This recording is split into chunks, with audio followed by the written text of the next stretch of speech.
still want you to have especially for those families that are going hunting for autographs and taking pictures of friends. We want to be able to offer a very personalized experience.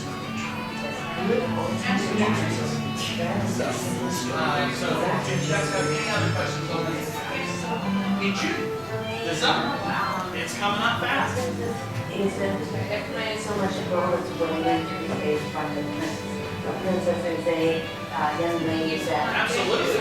creates her own way. Each princess has a story that is transitional to presentation. So this is as I've been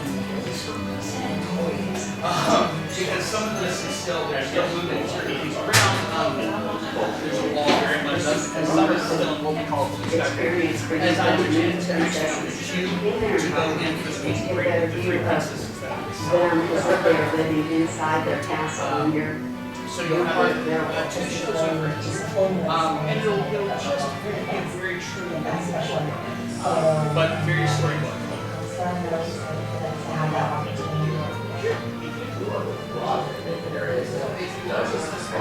That's right. Did you? So I think there's going to be a lot of things for people to do. Great shows. We have two very charming and enchanting shows. The original, when Walt was designing the park, the original shows of what the King Carnation was actually going to be an extension phase. If you've ever noticed, Fantasyland is the only area of the park that's closed, truly separated from the rest of the park. It was never intended that way, it just was the way it ended up. Initially due to financial reasons, they needed to spread the money that they had to the entire park with what funds were available. And then as the park became more established, sometimes an element of the guests were enjoying what was there, but also at the time what we wanted to develop was the princess.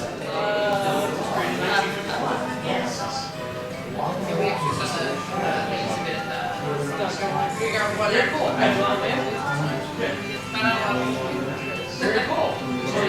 Yeah, I have studied this company Hold on, like that. No, you put your feet on. Stop. I'm here on 6 days a week.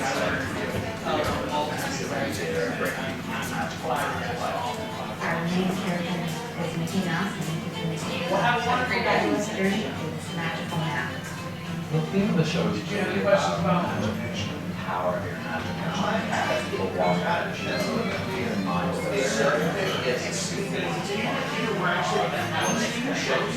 They're smaller shows. Belle is hosting one show. This is a big show.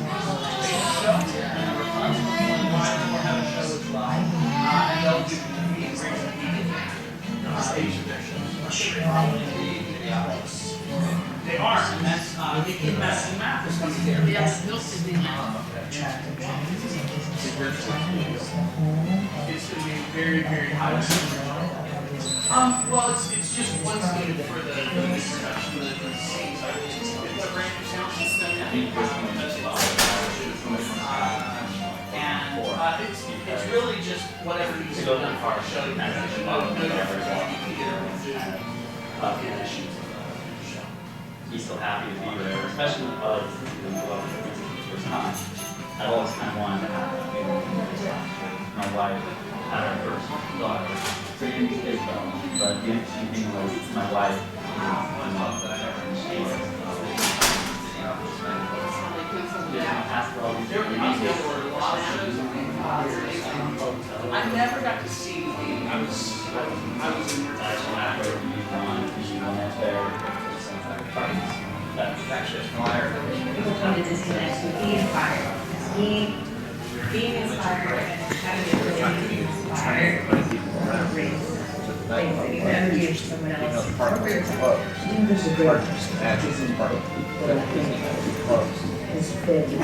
Yeah, we're so used to these midnight closings now. And then they first they drew a picture of it, and then they made a little model of it. Then they Then they built it.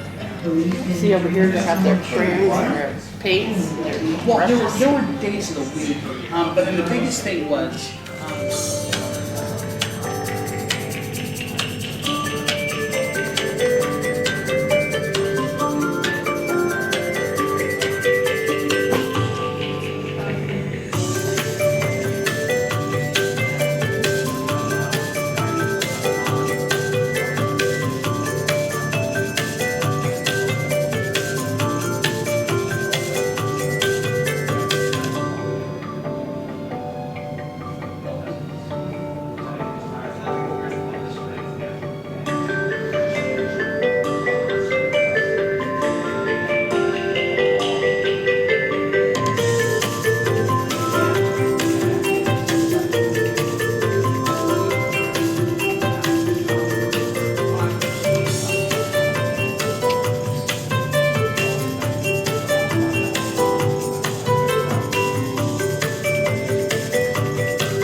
Here's a world of imagination, hopes, and dreams.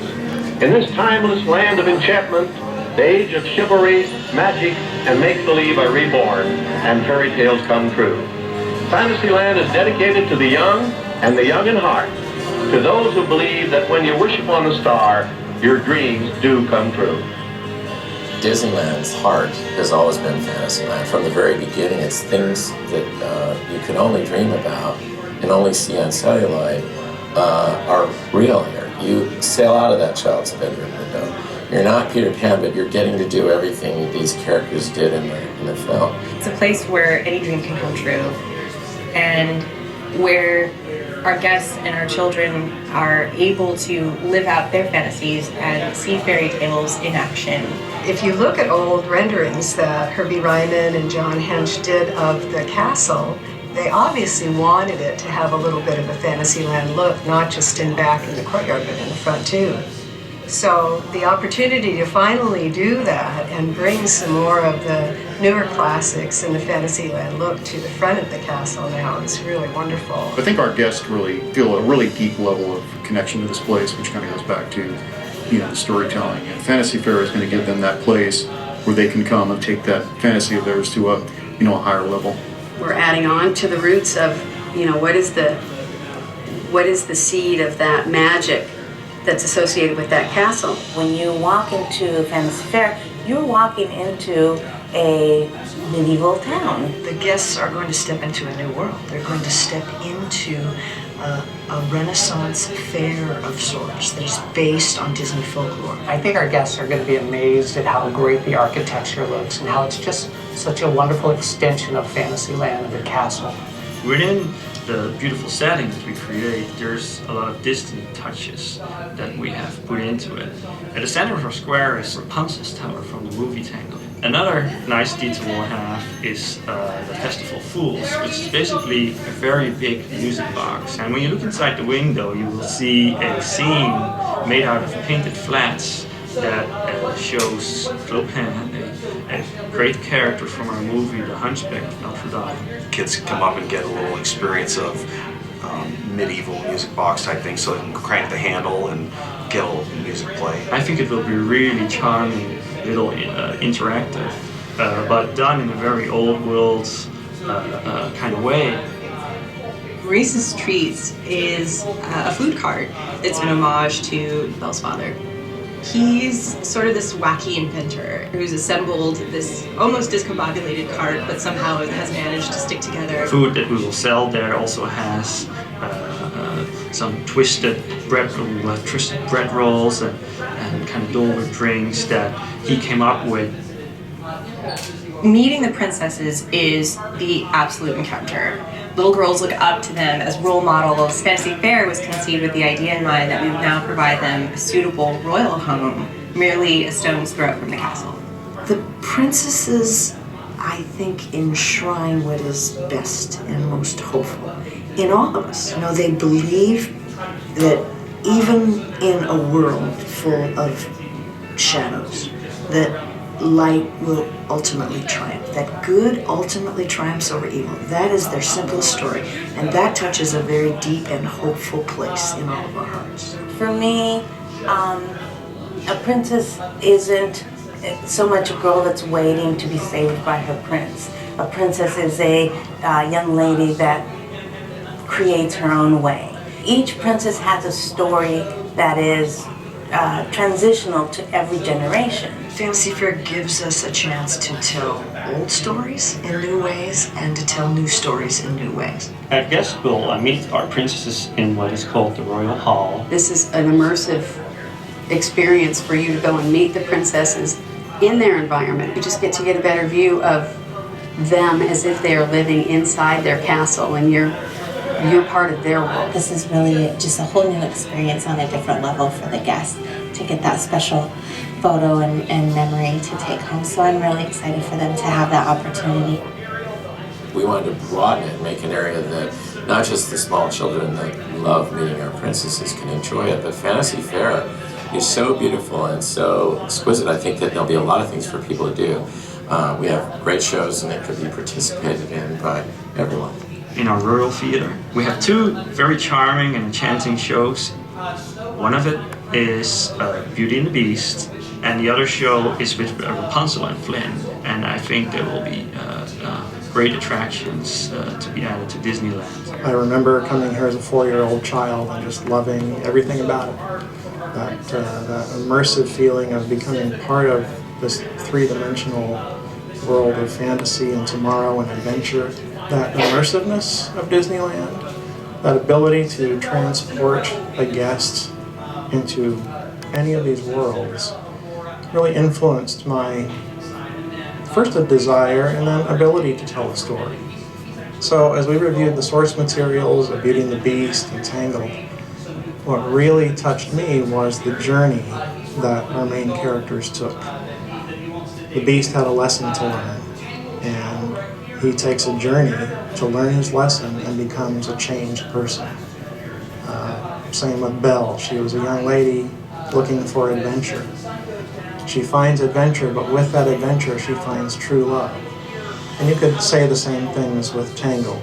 I would love for our guests to walk away from these little shows feeling inspired, to be a little kinder, to be a little more adventurous, to be willing to fall in love and create something that might touch the heart of a guest in the same way that my heart was touched as a kid. Storytelling's always been the heart of every experience at our park, so we're really excited to be able to reopen the Fantasyland Theatre and bring Mickey and the Magical Map to life there. Our main character is Mickey Mouse, and he's going to take us on a fabulous journey through this magical map.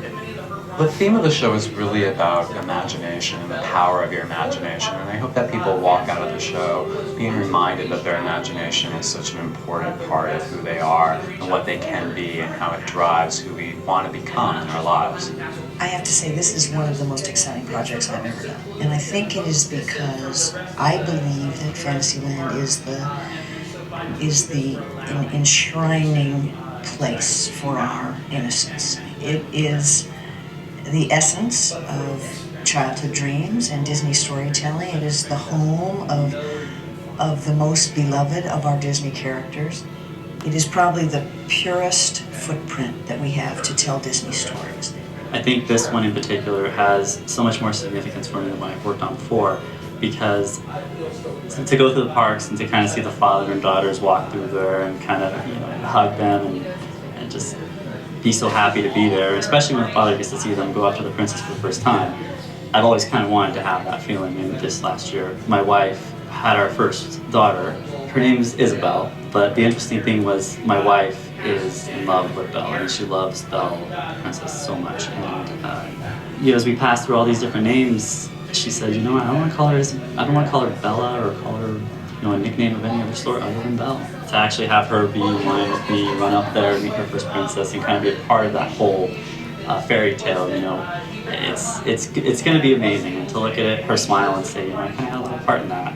That's going to be all worth it. People come to Disneyland to be inspired, and to me, being inspired and having the ability to inspire is one of the greatest things that you could ever do for someone else or for yourself.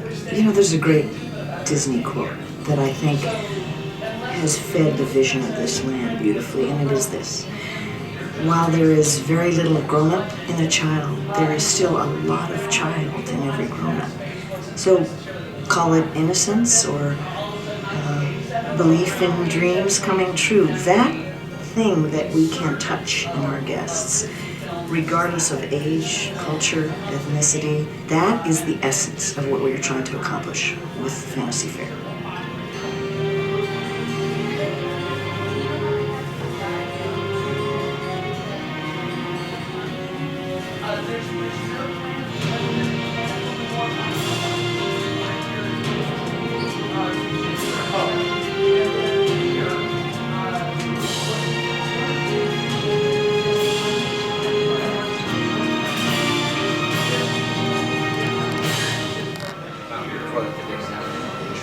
And Studio K stayed open for a while. And the thing was, the Videopolis thing, Disney kind of opened it up and me and Brandon for a year and that kind of thing, shut it down or something. I don't know the exact dates, but I didn't actually see it. But it was interesting because they were trying to do that.